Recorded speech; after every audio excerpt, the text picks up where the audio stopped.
Hi everyone, it's Veronica, and I'm here today to share with you my entry into Sybil B's To Die For giveaway challenge. And with this challenge, we were to record a video showing how we store our dies. So let's get started. This is one of my Jetmax cubes, and in this particular drawer, I store my Sizzix dies. I don't have very many of those, but this is where they are housed. Okay. And in the drawer underneath that one, I store my Tim Holtz dies.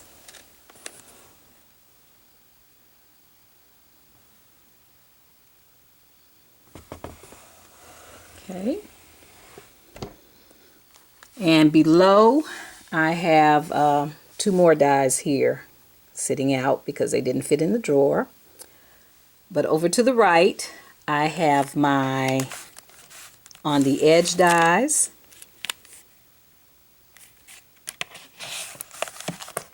Below that are the movers and shapers. And below that, I have some Biggs dies.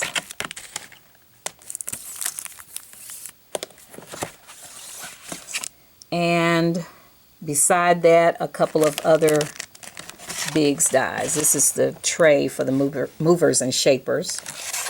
But here's a Biggs and the other two below.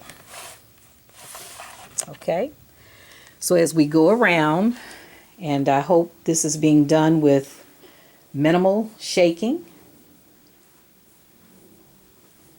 Here I have a turnstile that I purchased from Hobby Lobby. And in this particular section, I have some Cheery Lynn dies, as well as Impression Obsession.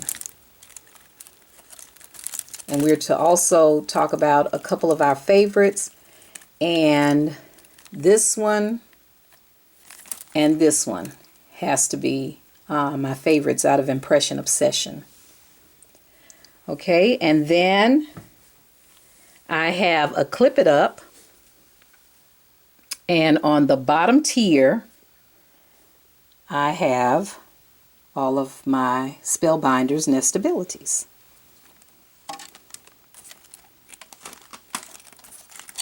And these are categorized by shape, and when it gets to the labels, of course, those are by the numbers.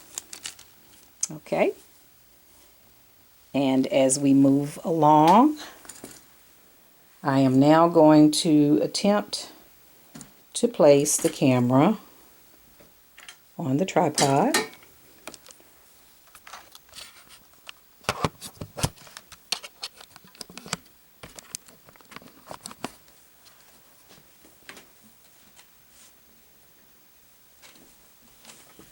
Okay, now in this notebook I have my paper tray ink dies, and I saw this system on a site called Creations with Christina, and she even went to the computer and printed off the actual picture and name of the die. I did not do that with mine, but these are those dies, and they're on the business card magnets here, and these are some other magnetic sheets.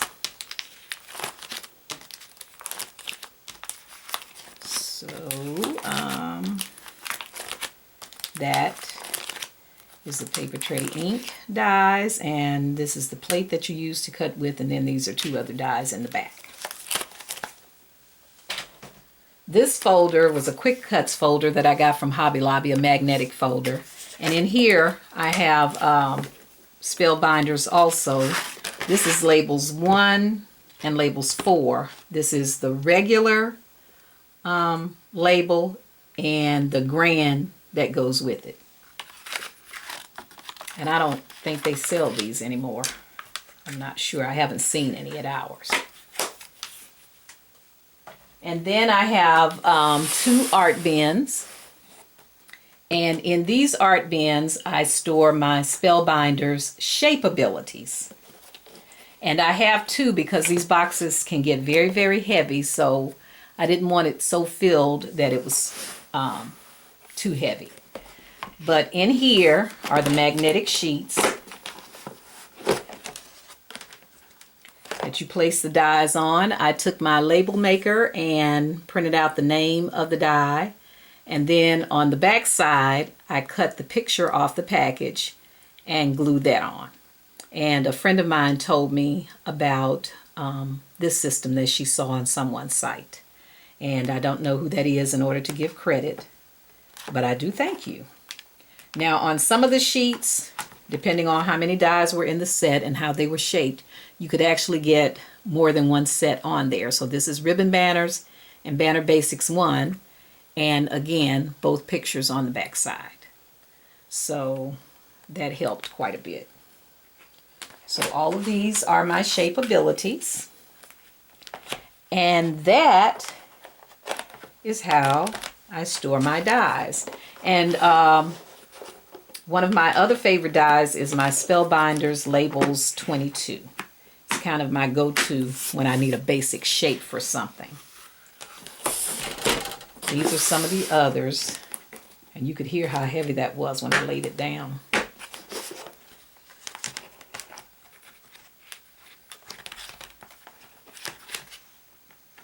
And I did the same thing on the back side. That's the quatrefoil.